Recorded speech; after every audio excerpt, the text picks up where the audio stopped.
기다렸던 한 여인, 이 마리아를 통해서 성탄의 의미를 올곧게 깨닫기를 원합니다. 로마의 그 바티칸 성베드로 대성당을 가게 되면 그 유명한 미켈란젤로의 피에타, 이 슬픔이란 뜻을 가지고 있는 상이 오른쪽에 있습니다. 마리아가 예수님의 시신을 안고 있는 유명한 상이죠.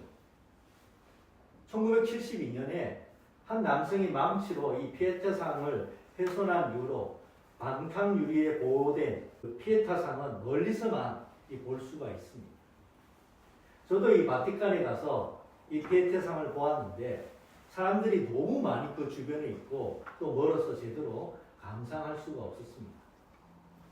이 멀리서 본 피에타의 마리아는 정갈하고 온화해 보였습니다. 죽은 아들을 바라보는 어머니의 표정과는 사뭇 달라 보였던 거죠. 우리가 성당을 가면 볼 수 있는 밑을 지그시 바라보며 기도하는 듯한 그 마리아의 얼굴과 다를 바가 없었던 것입니다. 죽은 아들을 보며 졸귀하듯 울부짖는 어머니가 아니었습니다. 마치 아들의 죽음을 예견하듯 수용하는 그런 표정의 마리아였던 것이죠. 미켈란젤로는 왜 아들의 시신을 안고 있는 이 마리아의 모습을 이토록 평안하게 조각한 것일까요? 위대한 조각가 미켈란젤로는 성경에 대한 깊은 묵상 속에서 이 작품을 조각했다라고 생각이 됩니다. 마리아, 그 마리아는 요셉과 약혼한 10대 초반의 여인이었죠. 유대인 여자아이는 12살이 되면 성인으로 인정을 받았습니다. 어느 날 천사 가브리엘이 마리아에게 나타나 너 임신할 거다 라고 그렇게 전하게 된 것이죠. 결혼하지 않는 여자가 임신한다는 것은 사회적으로 파문을 일으킬 만한 일이었습니다. 이 유대 사회에서 약혼한 처녀가 타인에 의해서 임신한 경우는 돌로 치는 형벌을 받을 수가 있었습니다. 또 그 가족들에게는 수치와 불명예를 안기는 일이었었죠. 천사는 태어날 아기가 지극히 높으신 이의 아들이라 일컬어질 것이요 주 하나님께서 그의 조상 다윗의 왕위를 그에게 주시리니 영원히 야곱의 집을 왕으로 다스릴 것이며 그 나라가 무궁할 것이라고 그렇게 그 태어날 아들에 대해서 말하게 됩니다. 이 천사의 말은 놀랍고도 희망찬 말이었습니다. 이 400년을 넘도록 식민지로 살아야 했던 이스라엘에게 독립과 해방을 가져다 줄 그토록 기다렸던 메시아가 마리아에 의해서 태어나게 될 것이라는 것이죠. 하지만 이 놀라운 말에도 불구하고 두렵고 당혹스럽기는 마찬가지였습니다. 나는 남자를 알지 못하니 어찌 이 일이 있으리까. 마리아의 이 말에는 임신하면 감당하기 힘든 수치와 고통을 당할 수도 있다라는 그런 불안과 근심이 배어져 있습니다. 마리아는 설렘과 그러나 또 두려움, 희망과 불안이 뒤섞인 채 10달을 기다리고 기다렸던 것이죠. 드디어 기다렸던 아이가 태어나게 됩니다. 하지만 마리아의 기다림은 이제부터 시작인 것입니다. 요셉과 마리아는 유대 정결 예식, 유대인에게는 태어난 남자아이를 8일 만에 할례를 받고 죽게 봉헌하는 예식을 드리게 되죠. 이 정결 예식에 아기 예수를 데리고 예루살렘으로 올라가게 됩니다. 마침 그곳에는 시몬이라는 사람이 있었는데 어렵고 경건하여 이스라엘의 위로를 기다리는 자였다고 얘기가 됩니다. 이 시몬도 기다리는 사람이었죠. 시몬은 이스라엘을 구원할 메시아를 기다렸습니다. 그리고 그 메시아를 보기 전까지는 죽지 않을 거라는 하나님의 계시를 이 시몬이 받게 되었죠. 시몬은 아기 예수를 보자마자 단번에 이 아기 예수가 지금껏 기다려왔던 메시아인 것을 알아보게 된 것입니다.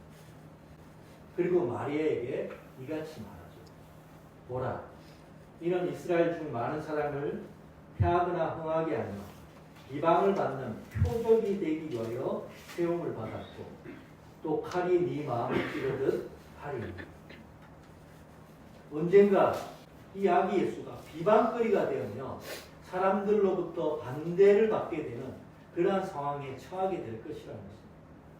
그리고 마리아에게는 칼에 찔리듯 고통을 당하는 순간이 이 아들로부터 오게 될 것이라고 예언을 듣게 되죠. 불길한 말이죠. 마리아는 두렵고 불안하게 할 만한 예언을 들은 것입니다. 마리아는 아기 예수가 메시아가 될 것이라는 그 기대와 함께 큰 위험에 처하게 될 것이라는 고통을 동시에 안고 살아가야만 했던 것입니다. 마리아의 기다림은 일반 엄마의 기다림과는 분명히 달랐습니다. 아이가 성장해서 이루게 될 성취나 성공을 기다리는 기쁨의 기다림이 아니었던 거죠. 이 마리아의 기다림은 고통, 이 아이가 처하게 될 고통스러운 미래에 대한 기다림이었던 것입니다. 마리아는 예수가 미쳤다라는 소문을 점점 듣게 되죠. 예수가 미쳤다라는 이 흉흉한 소문에 예수의 친척들이 예수님을 제지하려고 할 정도였던 것입니다. 나쁜 소문이 이 친족에게 들려졌다면 마리아가 듣지 못했을 리는 없다는 것입니다. 마리아의 반응에 대해서 성경은 언급하고 있지는 않지만은 엄마로서 아들에게 일어난 일을 보면서 무덤덤했을 리는 없을 것입니다. 마리아는 이런 상황을 받아들이기가 무척 힘들었고 어려웠을 것입니다. 마리아에게는 아들이 메시아가 될 것이라는 그 희망보다 아들에게 닥치고 있는 이 불안한 미래에 대한 걱정이 더 커져만 갔다는 것입니다. 그렇게 마리아는 아들에게 닥쳐올 미래를 기다렸습니다. 시간이 지날수록 불길한 상황은 더 커져간 것이죠. 예수님에게 이스라엘의 권력자들의 눈밖에 나는 일만 더 많이 발생했던 것입니다. 마리아의 근심은 점점 커져갔습니다. 이러다가 아들에게 좋지 않은 일이 생길 것만 같았던 거죠. 예수님은 수차례에 걸쳐서 제자들에게 자신의 죽음에 대해서 알렸습니다. 마리아도 이 제자들을 통해서 예수님이 죽을 거라는 그 예언과 같은 말에 대해서 전해 듣게 되었을 거죠.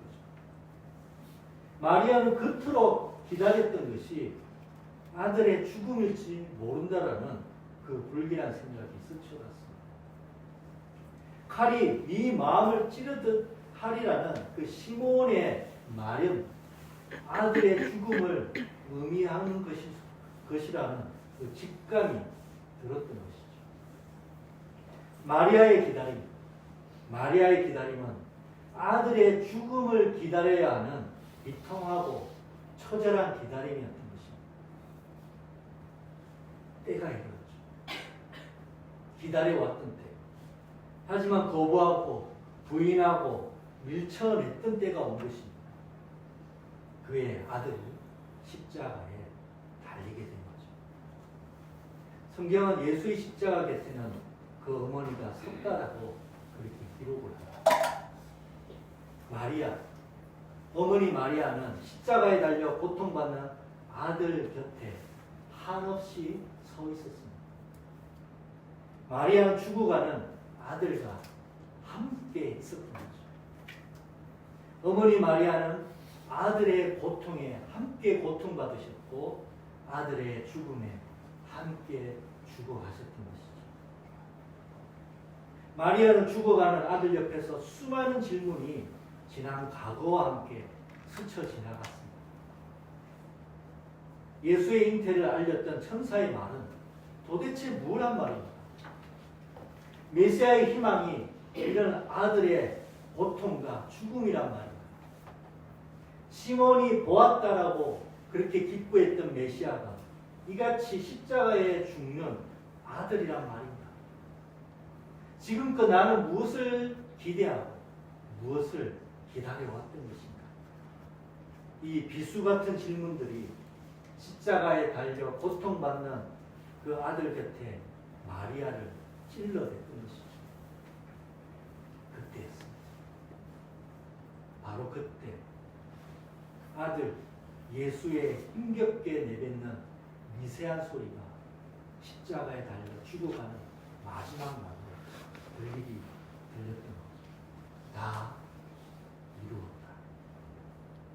다 이루었다. 사랑하는 아들의 마지막 말이었습니다.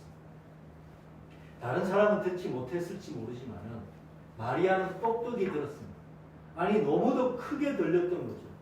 세상 그 어떤 소리보다 더 명확하게 들렸습니다. 다 이루었다. 그 순간 마리아는 깨닫게 되죠.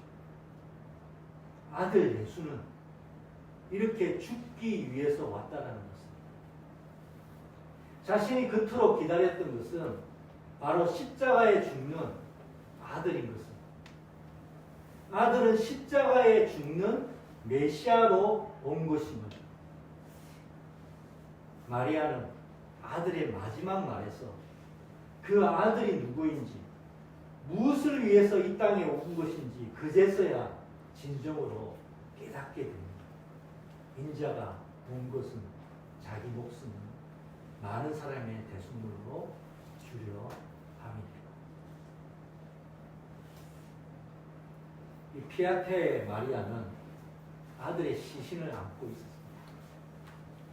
피에타의 마리아는 죽은 아들을 지그시 바라볼 뿐 울지도 절규하지도 않았습니다. 아픔과 고통을 침묵 속에서 그저 삼키고 있을 뿐이었던 거죠. 그리고 피에타의 마리아는 침묵 속에서 그 아들에게 이렇게 말합니다. 그래, 다 이루었구나. 네가 해냈구나. 잘하였다. 사랑하는 아들아. 이같이 미티클란 젤로는 아들의 죽음에 고통받는 마리아에게 임한 확신과 믿음을 조각했던 것입니다. 우리는 매년 크리스마스가 다가오면 화려한 조명과 신나는 캐롤에 들뜬 분위기가 됩니다.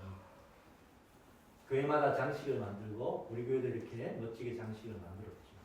여러 행사로 축제를 벌이게 되죠. 세상에 오신 예수님을 기뻐하고 축하하기 위해서입니다. 제가 청년 시절 크리스마스 이브가 되면 1일 찻집을 열고 로맨틱한 분위기의 좋은 크리스마스를 즐겼습니다. 주일학교 아이들은 춤을 추고 노래를 했었고 그런 아이들을 보는 부모들은 사진을 찍으며 흐무대했었던 거죠. 크리스마스는 흥겨운 축제였습니다. 매년 이런 크리스마스를 보내며 한쪽 구석에 일던 궁금함이 있었습니다. 크리스마스가 정말로 흥겹고 즐거운 날일까? 하나님 예수님에게도 크리스마스는 우리처럼 즐거운 날일까? 아닌 것 같았습니다. 성경을 묵상할수록 크리스마스에 슬픔이 느껴졌습니다. 크리스마스는 창조주가 피조물이 되신 날이죠. 어마어마한 강정입니다. 직장에서 강정당하면 대금이나 지위가 낮춰지는 것은 치욕적인 일이죠. 강정은 해고가 아닌 해고이고 그만두라는 뜻이죠. 크리스마스는 예수님이 하늘 보좌를 내려와 인간이 되신 때입니다. 하나님의 아들이 인간이 되셨고 종이 되셨으며 나아가 죽기로 하신 때인 것이죠. 내려와도 한참을 내려오시기로 결정한 때입니다. 예수님에게 크리스마스는 전혀 기쁜 날이 아니죠. 예수님에게서 크리스마스는 죽음, 십자가에 못 박히고 찍히고 창에 찔리고 고통스러운 죽음을 의미하는 거였습니다. 예수님은 겟세마네 동산에서 땀이 피가 될 정도로 기도하셨습니다. 할 수만 있으면 이 잔을 고두어 달라고 기도를 하셨죠. 예수님이 하늘 보좌를 버리고 이 땅에 오기로 작정하신 것은 그토록 거부하고 싶었던 십자가를 지겠다는 것이었습니다. 크리스마스는 예수님이 사람이 되어 죽는 것을 실행한 날이죠. 그렇게 크리스마스는 예수님에게는 고통스러운 날이었던 겁니다. 유일하신 독생자를 세상에 보내신 아버지는 더욱 고통받으셨죠. 사랑하는 아들을 세상에 보낼 수밖에 없는, 십자가에서 죽게 할 수밖에 없는 그 아버지는 훨씬 더 고통받으셨죠. 아들을 보내심은 아들을 죽도록 보내심이었습니다. 크리스마스는 아들을 죽음으로 내몬 날이었죠. 크리스마스는 아버지의 눈물의 날인 것입니다. 하나님은 아들을 보내시고 우셨습니다. 그리고 그 아들이 십자가에 죽자 고통에 가슴이 터져버렸습니다. 성경은 예수님이 운명하신 때 이런 일이 일어났다고 얘기합니다. 땅이 진동하며 바위가 터지고. 저는 이 장면이 아들을 세상에 보내야만 했던 하나님 아버지의 고통이 아들의 죽음의 극에 달해서 폭발한 것이라고 여겨졌습니다. 세상은 크리스마스 때 눈이 오면 화이트 크리스마스라며 신이 납니다. 하지만 크리스마스가 하나님의 눈물에 나는 것을 알고 난 뒤에는 크리스마스에 눈이 내리면 그 눈이 하나님의 눈물처럼 여겨집니다. 미켈란젤로의 피에타는 정면에서 보면 마리아와 아들만 보일 뿐입니다. 그런데 피에타상을 위에서 내려다보면 하늘에서 울고 계신 하나님의 슬픔이 보입니다. 미켈란젤로는 하나님이 위에서 아들의 죽음을 내려다보듯 피에타를 조각한 것입니다. 피에타는 그의 아들의 죽음을 바라보는 하나님의 슬픔을 조각한 것이죠. 하나님도 아들이 십자가에 죽어갈 때 마리아처럼 아들 곁에 서 계셨습니다. 하나님과 아들 곁에서 함께 고통받으셨죠. 그리고 마리아가 그랬듯이 하나님도 사랑하는 아들의 시신을 안고 고통을 삼키고 외치셨습니다. 다 이루었구나. 내 아들아, 잘하였다. 잘 감당하였다. 내 아들아, 장하구나. 저는 더 이상 크리스마스의 흥겨운 분위기에 취하지 않습니다.